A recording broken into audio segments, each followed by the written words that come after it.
Hello! Hello! And we're back. Episode number 3. That says 6. 3. There we go. We're really excited for this episode. We're excited about every episode. I know. But this one, we're finally actually going to talk about the types. Yes. And actually give some just more descriptions about each type instead of just talking about the Enneagram as a whole, right. which is good because we wanted to give you some groundwork to really lay a foundation for understanding the tool because it is kind of complex, but having that scope of structure helps, I think, so that just talking about the types, you realize there's more to it than just typing yourself to one thing, right?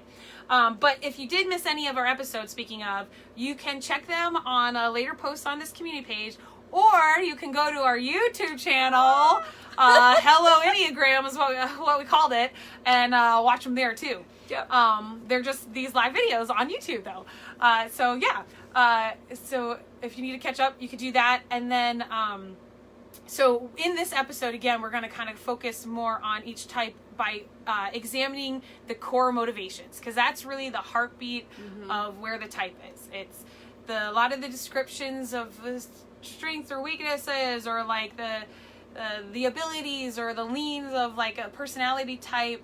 That stuff is all good, but what it comes down to is those core desires, those core fears, those core needs, those core longings, like that deep stuff. What it all kind of comes back to in the end is that's what hits that type.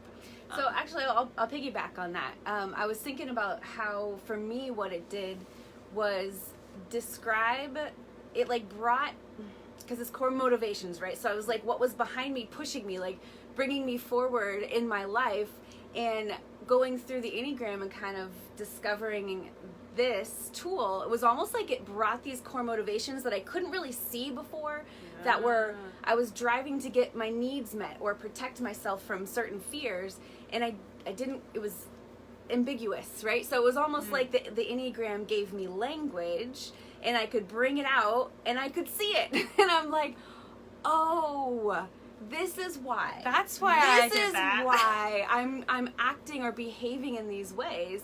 And so that's why the core motivations really is, like you said, the heartbeat of the tool of the Enneagram, and how you find your spot on the map. Yes.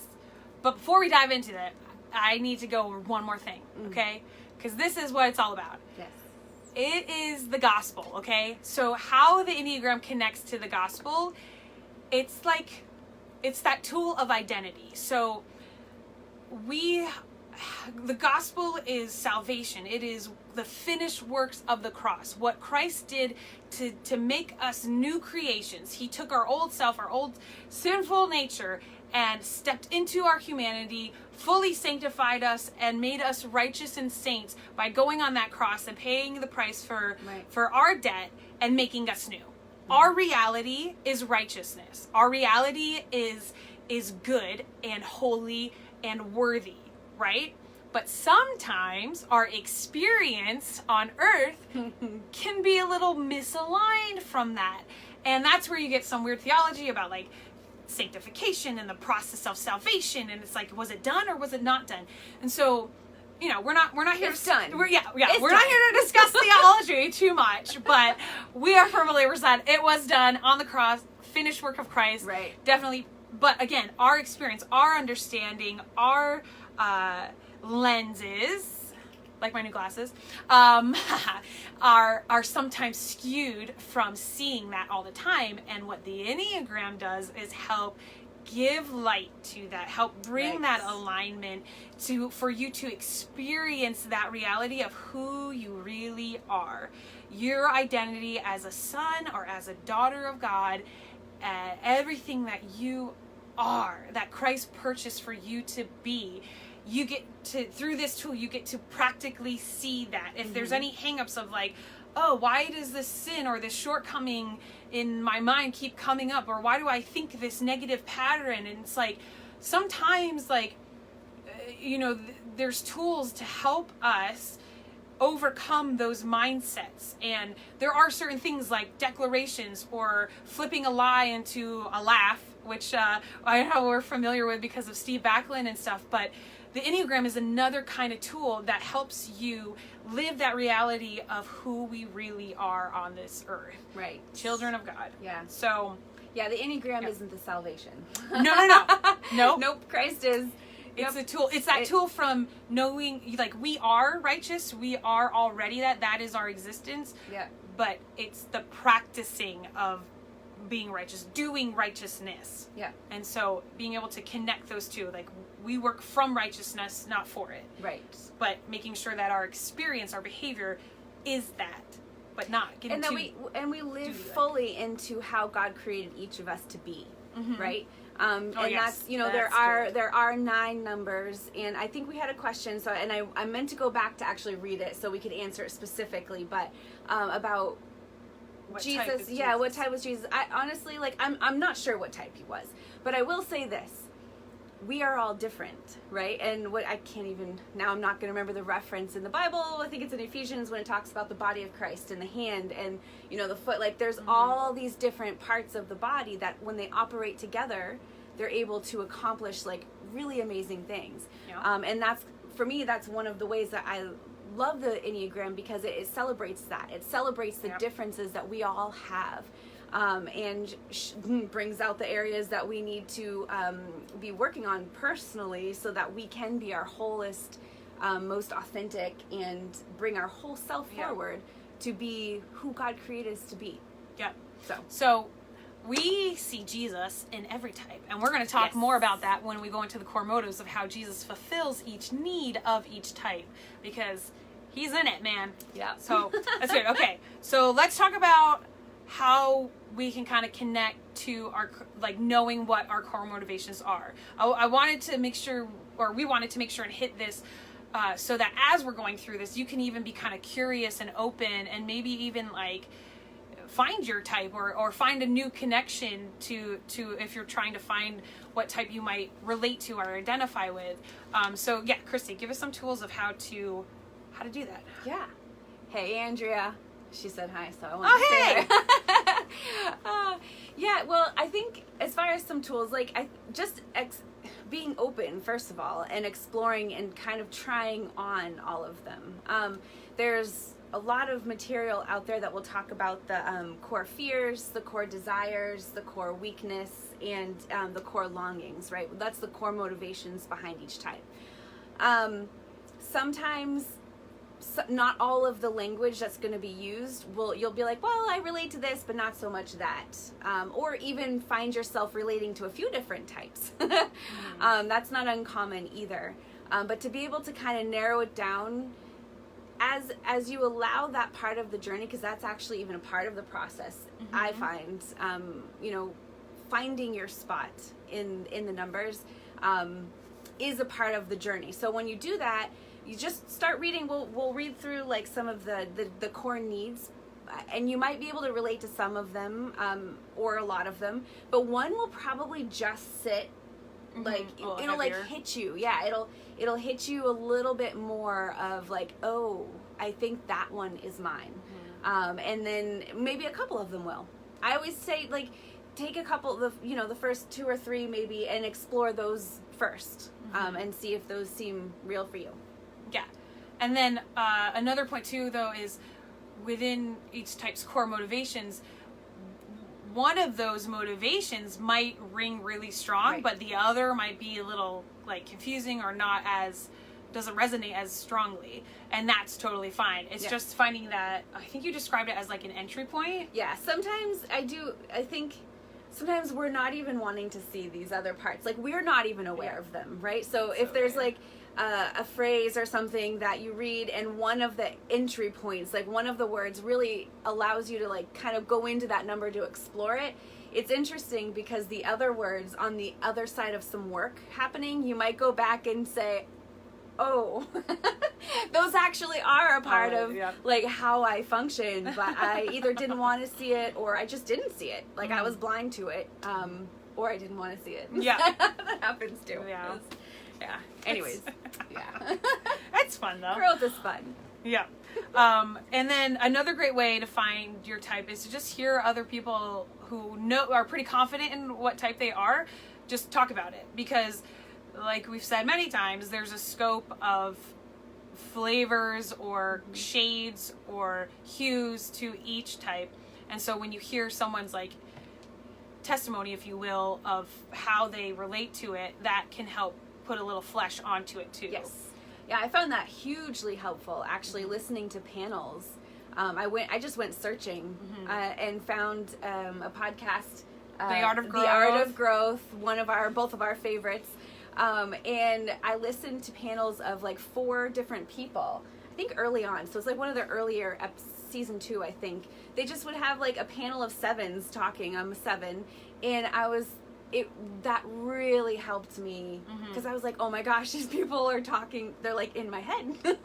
They're definitely talking my language. So we've thought maybe for future episodes, doing some interviews here of some of our peeps that we know relate to certain types. Yes. So hopefully we fun.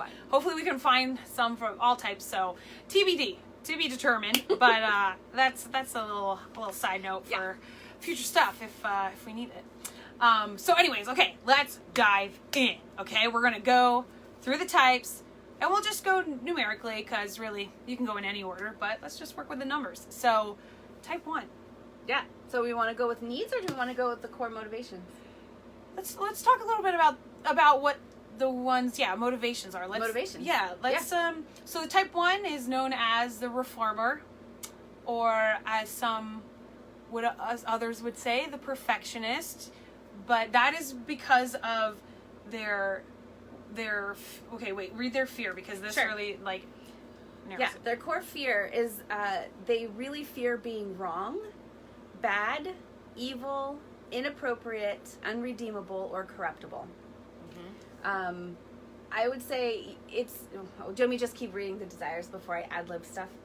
Sure, if you want to go. So that's the core fear. So the core desire is they long to have integrity, they want to be good, balanced, accurate, virtuous, and right.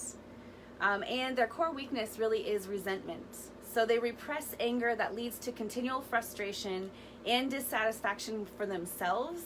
And it can come out on others as well, and for the world's not being perfect.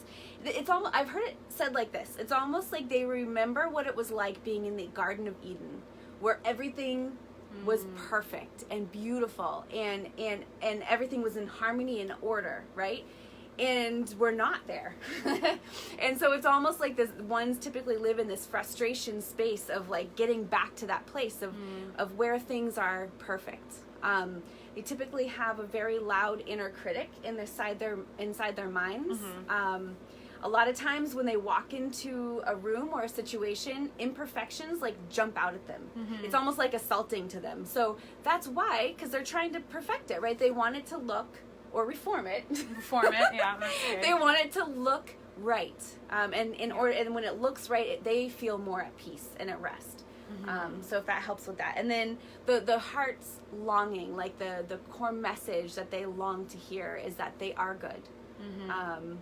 And so that, like, the need to be perfect or to be right in the sense of whole and good and like Garden of Eden as a saint-like, they have, I think ones have this, their superpower, if I can use that term, is to see what heaven looks like on earth. Right. And not only see it, but see how to get to it. Right. See what the situation is now and see how it can be elevated to be like heaven. Yeah. And how that longing, though, that frustration when it's not the reality yet, or when others aren't living in that reality, and that need to be perfect or good, or they can feel like they're not measuring up, that's the bigger thing, because of that self-critic that's super loud, typically. Usually ones are the ones to beat themselves up 10 times over before you give them any kind of negative feedback or even positive feedback. They've already gone through it in their heads many times and fixed it. And so to quiet that voice is like what Christ does to answer that need, to be good. He's made you good. That's the message of the gospel. That's grace. Like, one's opening up to the message of grace and how God has accomplished it for them and behalf of them, not because of who they are being lacking, but because of who they are being his. Yeah. You know, so Christ he's done it, man. He's He's the answer. the answer. So awesome. So that's good. 2? Yeah, let's move on to 2s. Okay. So 2s are typically called the supportive advisor. Or helper. Or helper. Mm-hmm. Their core fear is being rejected and unwanted, being thought worthless, being thought or seen as needy, inconsequential, dispensable, or unworthy of love. Their core desire is being appreciated, loved, and wanted.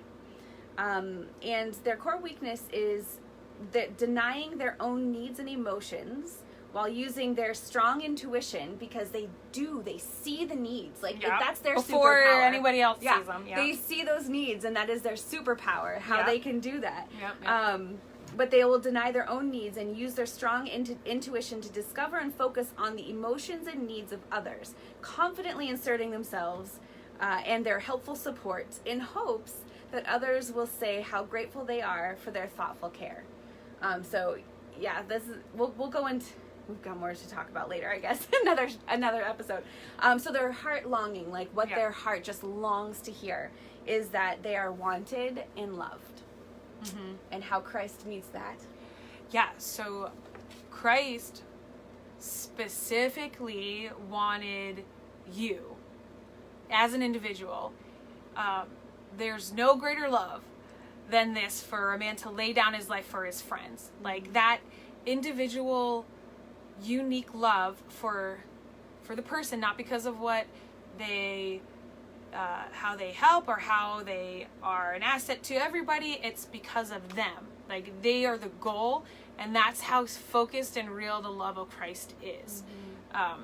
And I love that when I first got the revelation of God's love, it was a similar experience to that longing that the 2 has of just like being wanted, and 3, we'll get into that, is closely connected to that, but still that focused individual love, being wanted, not just needed around or something because of what they can do. Yeah. Mm-hmm. So it's beautiful. Yeah. And helpers are just like, they will bend over backwards to make you happy. Yeah. You want to have 2s around in your life. Yes, because you do. Everyone needs 2s. Yes. And they see people. I think they're the ones that are the most intuitive to others, I would say. And like knowing others' hearts. The 2s are in the heart triad, which is like, that's another thing. But they tend to lead with their heart, with their emotions, is what that means. And they just have this ability to lean into that and to lean into what others' feelings and emotions are. So they'll connect with someone on that emotional level way quicker than someone who's just trying to get something done. Like me. So they're awesome. And they know how to help meet those needs. It's almost like the 2s in my world, like, it's almost like they know what I need before I even need it. And it's so nice, because I'm like, oh, wow, look at that. Thank you. Yeah. I really appreciate that. Yeah, real true servants' hearts. But they say that churches are filled with a lot of 2s. I could see that. But I think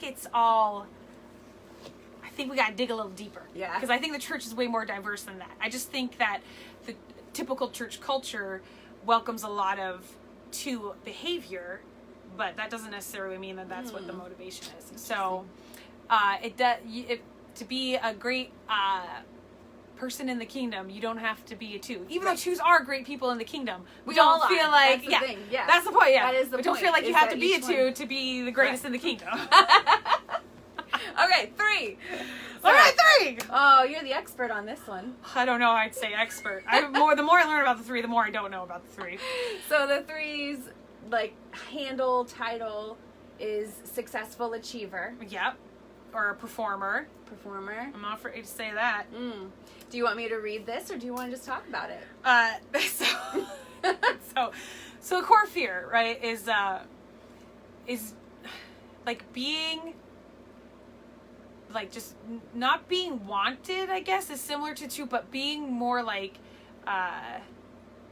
Just read them. Read them, because I'm gonna get too much in my head, and I'm like, okay, wait. All right, so we'll go to the literature first. Yeah, go to the literature. And then you can flesh it out. We'll okay. Flesh it out. So being exposed as or thought incompetent, being inefficient or worthless, failing to be or appear to be successful. Yep. Does that seem true for you?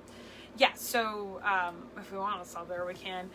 So the thing that hit me hard is this fear of worthiness, which, because of that ability to perform and do well and be efficient, because, dude, threes love efficiency. It's like, where's the point? You're trying to get to point B. I could take you from point A to point B in the quickest fashion, and it's going to rock.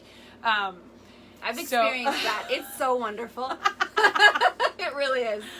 But because of performing, you get an overdrive and you get spread too thin, and then we work so hard to appease and get approval and admiration from others, and to do their work so they like us and need us around, because what really we're crying out for is to be wanted around, being wanted for who we are, not for what we can do, because you can do. Because we can do, right? Like, working from success instead of for success. And oftentimes 3 have this spiral of getting that dopamine hit of approval and feedback, of positive feedback, because they can get it done. Oh, good job here. Yeah, that was awesome. Wow, you're so great at that. You know, dopamine hit. Okay, let me do that. Let me take this on for you and get this done for you. But then it's like we can lose ourselves and what we really want. And at the end of it, when we stop and get still and are by ourselves, it can start to feel like, wait, was that all stuff that I wanted to do? Or was that all just stuff that I thought others wanted me to do because I was afraid of being rejected by them? It gets real, man. It gets real. Boy. And, okay, so let's just skip to the need. Okay. We're good with the 3. So the need of the 3 is to succeed, right? Is to just do well and to, and so how Christ answers this is that he's accomplished it for me already. He's accomplished it for us. Like, the need to add to the cross is not there. I don't need to add to his work. He's done it for me. It's completely finished and sealed, and the fact that he did that complete work so that I could just be his. That's beautiful. That's the gospel. He just wanted me, and he did the work for me so that I couldn't earn it. I couldn't earn it. Yeah. I don't deserve it, but he got it for me. Let's just break out the song. And now we go into our worship segment of the Enneagram. All right. Okay, we're good with the 3. Okay, so a type 4, romantic individualist. So their core fear is being inadequate, emotionally cut off, plain, mundane, defective, flawed, or insignificant. They feel, I've heard 4s talk about this, it's almost like they walk into a room, this is what it feels like, they walk into a room and everybody else got the memo but them. That's what it feels like for them, and whatever the memo is, it's almost like they feel like everybody else knows something, so they feel like something is missing. Their core desire is being unique and special and authentic. Their weakness is what's called envy, and it's tied to that. It's not envy like I'm jealous of what you've got. Like it's not that. It's you have something that I feel like I'm lacking. Yes. I feel like I'm missing something, and I don't understand why or what I'm missing, but you have it. And so that's where the envy comes in. It's not necessarily like I want your purse. Like that's not where that goes. And it feels okay. So it's feeling like they're tragically flawed, and that something foundational is missing inside of them, and that others possess the qualities that you lack. And their heart's longing that they want to hear is that they are seen and loved for exactly who they are, special and unique. And I have a couple of 4s in my life, and what they like, their superpower I've experienced on a super deep level, which maybe we'll get into when I talk about the 7. I don't know what I'm going to talk about in 7, but 7s can have a hard time sitting in our feelings, and I've experienced this where 4s, like, they have their superpower where they come in to that space with you and they're very comfortable with being uncomfortable, and they allow like you to just explore the depths of these feelings, because once you do and you experience it on a deep level, like it's almost like there's more wholeness. At least for me as a 7 experiencing 4s, like they have this such grace for giving that space. So I love the 4s in my life so much. And these are typically this is typically, all types can be creative and have super creatives, but because they are so in tune to beauty and to your just the emotion, the fluidity of our souls and who we are, and the expression, the unique expression of each individual, and they just have the superpower to understand that, they can create like out of that. They know how to give substance to it so that people can like when they see or experience a 4's work, they feel connected immediately. That's why a lot of musicians are 4s, and artists and film writers and all of these people that are just, they tune into the emotions, and all of us can relate to that because we all have emotions, and but they just know how to express that in such a real, authentic way, and it's beautiful. 4s are beautiful. Yep. They're really good. Yeah. Okay. So type 5s, the investigative thinker. So their core fears is, this is some of the words and the language, again, like I said, not all of it would relate to everybody, but we'll just, being annihilated. I'm not even sure I know exactly what that means, because I think everyone like wants to live, right? So, right.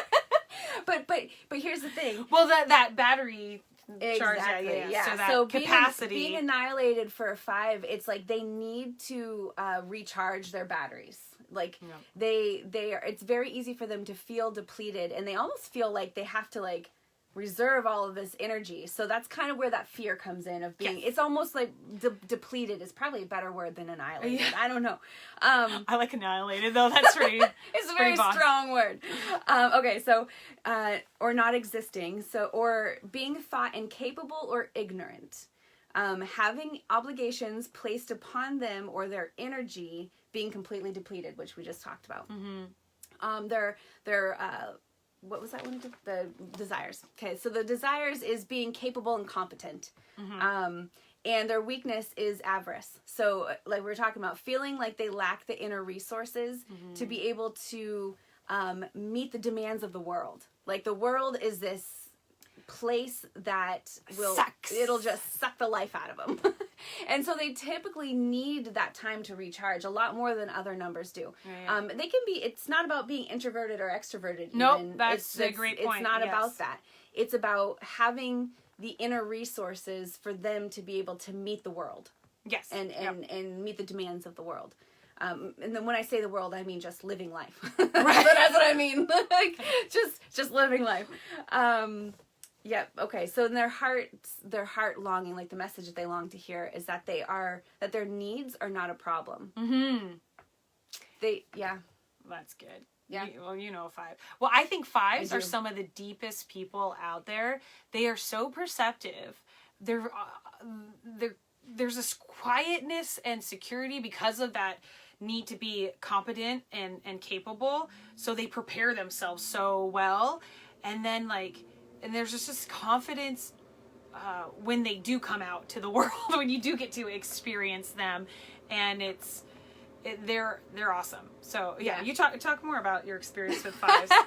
Jeremy's a 5, so which maybe that'll be a story too for mistyping, but it's absolutely. And we were just talking more about it last night about his ability. It's funny because he's like, doesn't everybody think this way? Like, doesn't everybody understand, like, how to get the data and to look at reality? Get all the facts! Get all of them from every side! Yeah. We don't need more information. 5s also can detach their emotions from, like, they're objective. They're usually a lot more objective. That's a great point. Because they, like, their feelings aren't going to get in the way, right? Like, their feelings aren't going to get in the way of whatever it is that's being talked about. Yeah, they're in the head triad, which is like more thought focused, more intellectual. Yeah. Typically. Oh, we didn't go to the core, like how Christ. Oh, whoops. Even okay. did for the Sorry, 4. We're talking so much about this. I know. How are we on time? We're gonna. Ooh, it's already 8:01. Oh gosh. Okay. Maybe we should stop and then go for the next. I don't know.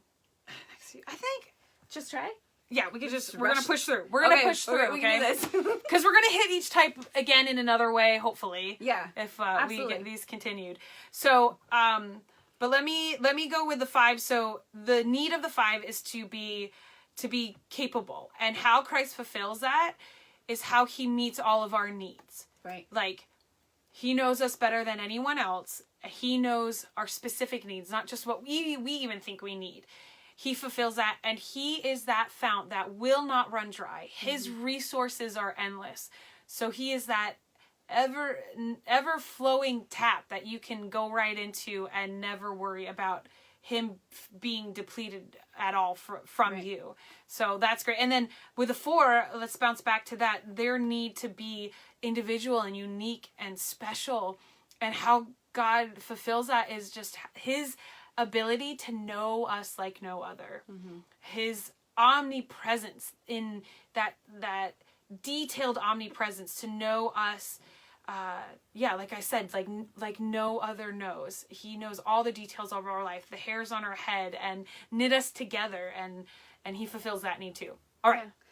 I know. Unless you want to say anything. Well, all I want to say is that a lot of times 4s feel like they're misunderstood. Like that's just like, it's like their starting point. They just feel like they are misunderstood. And so to know that Christ knows us and really does understand us, even if a human being in our life doesn't quite hit the mark. Yeah, totally. He always will. Yeah.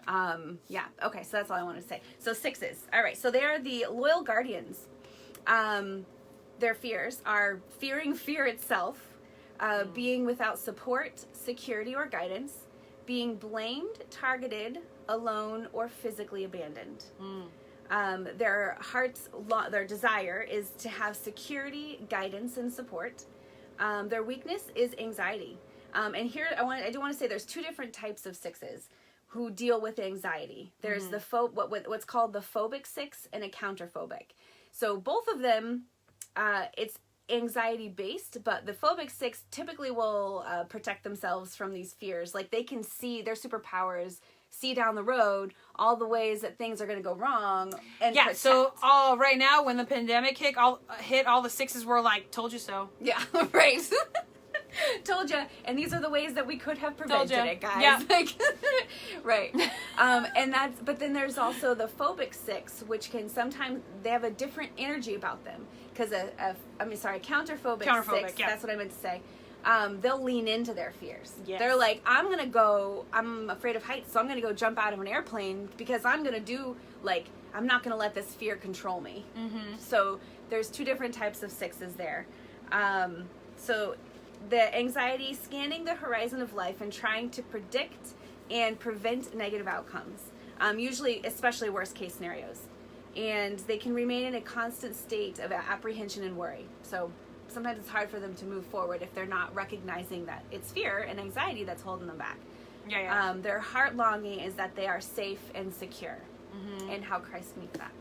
Yeah, so that longing to be secure and safe and taken care of, and Christ fulfills that completely because he is a good father. He's trustworthy, and he takes care of his children. And the other thing too about the 6 is that often, because the 6 has this ability to kind of see where all the problems can happen, they're like the first to walk into a room and see the exit signs and see where's the fire escape, where's that lamp could fall and start a fire and then this whole place would blaze up. They kind of walk through those things. And then there's many voices of kind of coming at them. It's like a council of protection in a way, or council of committee. Inner committee. That's a good way to say it. And another way Christ kind of helps settle that is through Holy Spirit being that calming, still voice to silence any uncertainty or that anxiety and just come in with that clarity. Yeah. And I love that. That's a beautiful thing. So, all right, type 7s. We are called the entertaining optimist. Or enthusiast. Or enthusiast, yes. Okay, so core fears are being deprived, trapped in emotional pain, which I didn't get at first, guys. This is what I mean by some of it you may not really understand the language until you're on the side of doing some work. Because I did not get that at first. And now I'm like, oh, okay. But being limited or bored, absolutely. Like, I full on related to that. I hate being bored. I hate being limited. Although I will say, it's hard for me to get bored. Because I hate it so much, I find ways to not be bored. Yes. There's lots of opportunities, you guys, to not be bored. Yes. There's always something, you always find a way to make it fun, right? Yeah, absolutely. Exactly. Okay. So the longing, is to be happy, fully satisfied, and content. And that's a really, really big word. Sevens we can live a lot in the future, and I realized that whole being escaping pain, I would create this thing in the future that if only I could get there, then I'll be okay. Like, and I'd quiet my own anxiety, not even knowing I had anxiety. I didn't even know until starting to go into this work, and then I started to get in touch with that feeling of anxiety. So I'd make plans in the future, and it was almost like living for those plans in the future could make being wherever I was at okay, because it won't be like this forever. But I didn't even realize that was happening. That's really good. Yeah. That's good self-awareness. And so the weakness is gluttony. So feeling which isn't necessarily food, although I do love my food. Yeah. Well, so do I. I do love my food. That's not what it's about. But it's this insatiable need, for me, what it showed up as is information. Like books, oh my gosh. I have so many books, and I've read, a lot of sevens have that same experience. Research? I research a lot. I love interesting ideas and like new ideas and concepts, and like exploring new things, adventure, things like that, like of the mind. I did a lot of traveling when I was younger. I'm okay with like being where I am now because I can go places in my mind. I have like give me all the information. I love it. And longing, yeah. Yep. And but we fill ourselves with experiences and stimulation in hopes of feeling that satisfaction, like feeling fully satisfied and content. And the heart longing for a 7 is that you will be taken care of. I could say that's very true for sure. And the way that Christ meets that. Yeah, being taken care of, and that answering that satisfaction, right? That need to be settled, but in a good way. Christ answers that by being that for you specifically. Yep. He is your satisfaction guaranteed, and not just like satisfaction in the future, but right now, the present moment. Right. He steps in and he fully satisfies that need, that hope, that longing, that what's to come. He can satisfy that now, while also giving you hope and promising to satisfy you in every step of the way. Right. So yeah, and definitely when I know I'm healthy, that spending that quiet, settled time with him, like really quieting my mind, and that takes a lot of work for me. It really does. My mind is like a little hamster wheel, just like, and I have so many things, and I can get very easily distracted. But specifically taking time to like quiet my mind and go into my heart space with the feelings, and just be there with Jesus, and not to escape the feelings, but to sit there. And just be there and allow myself to be there, and allow Holy Spirit and God and Jesus to be in that space, not to fix it, because 7s, we like solutions, we like to fix things, and we do it quickly, that is a lot of work for me to sit in that space and be like, okay, like today I couldn't even get there today. Was like I tried so hard, but that's where the grace is. Definitely. Because that's part of the journey. So anyways, that's a 7. All right, 8. The protective challenger. So their core fear, being weak, powerless, harmed, controlled, vulnerable, manipulated, and left at the mercy of injustice. They're protecting yourself. What they long for is protecting themselves and those in protecting yourself and those in your inner self. I don't think that's right. Inner circle. Yeah, they will protect.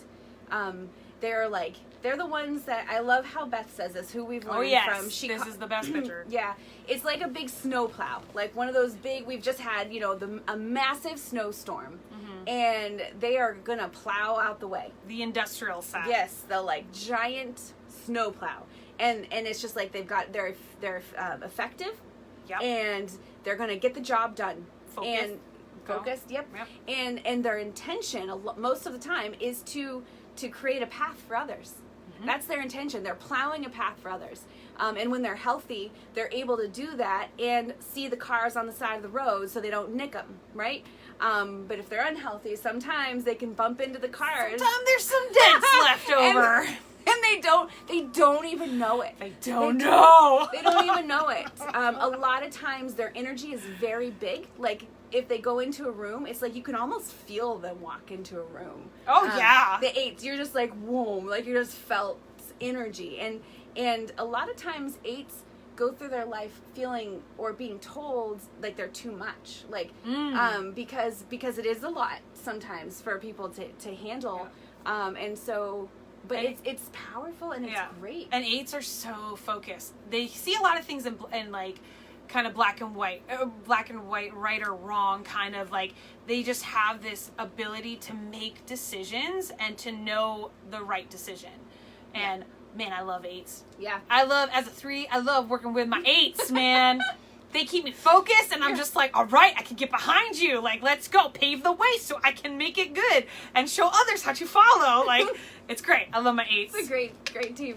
Yes. Yeah. Okay. It's a very efficient team. But 8s, okay, so the need of an 8 is to protect and to be protected, I think, is what that like real longing is. And how Christ satisfies that is that fact that he fought for us when we were still sinners, when we were his enemy. He fought for us. He is on our side more than we are on our side.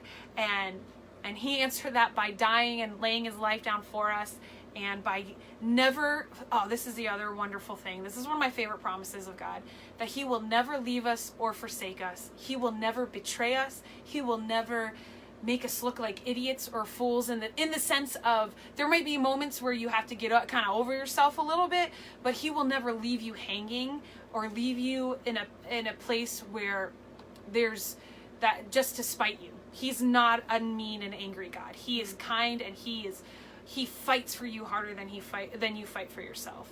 And I love that about him. I love that fierce love that 8s represent of God too. So all right, 9s. Okay, we're like, how is this so like... Peaceful mediator. Yeah, we're good.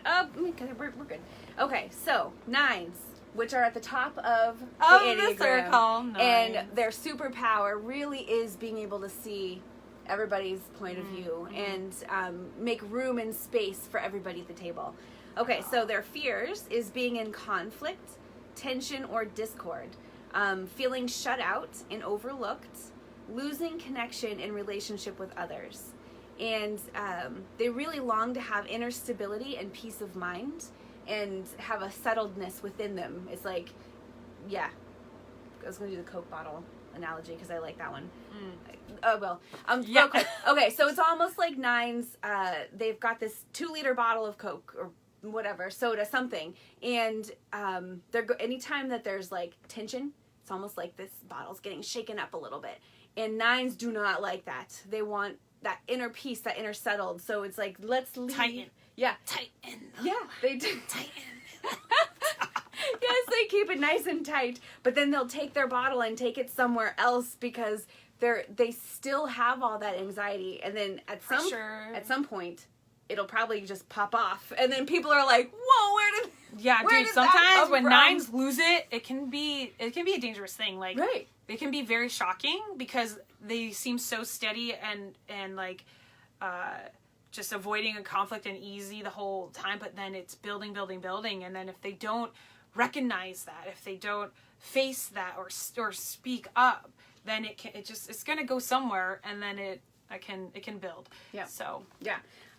So their weakness is remaining in an unrealistic and idealistic world in order to keep the peace, to remain easygoing and not be disturbed by their own anger, because They are in the anger triad, which we'll get into at some point. But they're usually very disconnected from it. Mm-hmm. A lot of 9s will say, I'm not angry. Like, that doesn't happen. That's the opposite. Because it's not like they're in denial. It's like, or like, it's not like they're lying to somebody about it. Right. Like, Totally. They really just are like, I don't have anger. Like, nope.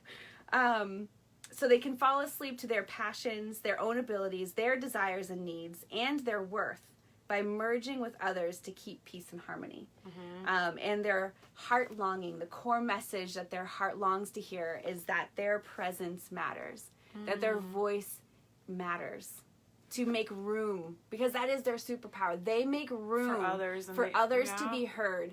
And so, and really that's because that's what their heart longs to hear too. Yeah. Exactly. And so that's, sometimes it can feel frustrating because if nobody's making room for them, they're not going to do it for themselves. Yeah. And it can feel like that's why they feel overlooked a lot of times, because in their minds, they're like, hey, doesn't everybody do this?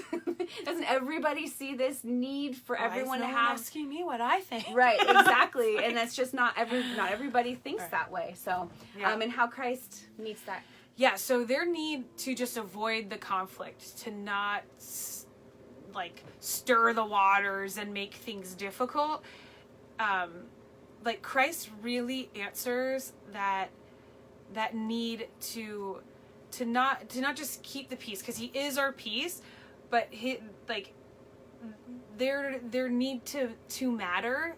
He sees you first. You matter to him so much that he leaves the 99 to find the one. That's the perfect verse for, I think, a 9 is just, but the reality and the scope of that, you're not just a part of the flock. He uniquely wants you as an individual, and your presence matters so much to him that he died for you. If you were the only one on this earth, he still would have gone through everything for you, because you matter that much. And 9s have, because of their ability to kind of see all perspectives in a really true and honest, unbiased way, a lot of the times they have this strength to bring justice, I think, to bring make sure all are represented, but in a real way, in a connected way. Not a overbearing way, but in a cohesive, we're all in this together. Exactly. Way. Yeah. 9s are powerful. Yeah. They are so powerful. Yeah. Mm-hmm. So we totally went over time. We really did. But we had a lot of fun, as you can tell. Yes. We love talking about the types, and we'd love to do this more. So, Does 7 have a superpower? Yes. Oh my gosh. We do. Yes. 7s have a superpower in that we have this, hope. This, joy and this hope that is... Sometimes, people are like, where does that come from? And it comes from deep within a 7, is this ability to see the good and the possibilities. Yes. And to also, what other superpower is that we synthesize things, we can take, and this is why we like lots of information, and things that don't really even seem connected, hey, this piece over here will fit with this thing over here, and a 7 can bring it together, and people are like, how? Where did you even come up with that? And it's just because that's the way 7's mind thinks, and typically they're pretty quick to do that. Yeah. And 7s are great at not taking things too seriously. Yes. Which I do a lot. I'm married to a 7. And I get my 3 focus of just we're talking about this conflict right now, and it's very serious. I don't want you to joke right now because my feelings are serious. But then there's a joke, and then it's okay. Yeah, 7s will I need to be connected. It needs to be fun. If it's not fun, then it's what's the point? And at the end of it, it's you're right. If the point is connection, we might as well have fun doing it. Yeah. So ability to just not take things so seriously and just find life and joy and hope, like you said, in things. 7s are awesome. I love them. I love the 3. I love them all. Yeah. They're all awesome, and we all want to talk about it more. So maybe maybe the next episode we can scrounge up some types and get an interview going.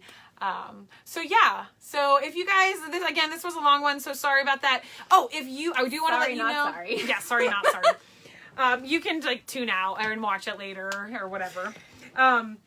If you do want, what's the PDF download that you have? So everything that I was reading, the core fears and desires. If you want to download this, you can go to my website, because I actually have at the very bottom, you can just ask for it and I'll email it over to you. So PDFs, baby. Yep, PDF information. And I don't know, we can either write it in there, because it's cnicolettecoaching.com, but we can also put it in there, or it's in one of the other videos too. There's a link of your website when we listed the resources and stuff. But cnicolettecoaching.com. Nice. Yeah, there's so many good free resources out there. Yeah. And definitely, if you're curious, there's information out there to help you along in this journey. And I'll always reach out to us. We're on this page. We love questions, and we'll talk about this. You don't have to twist our arm. We're gonna keep talking about this until you guys demand us to stop. You're like, please stop. Okay, which by the way we should stop because it's way too long. Bye. Okay, we love you guys. Bye. Where's the finish?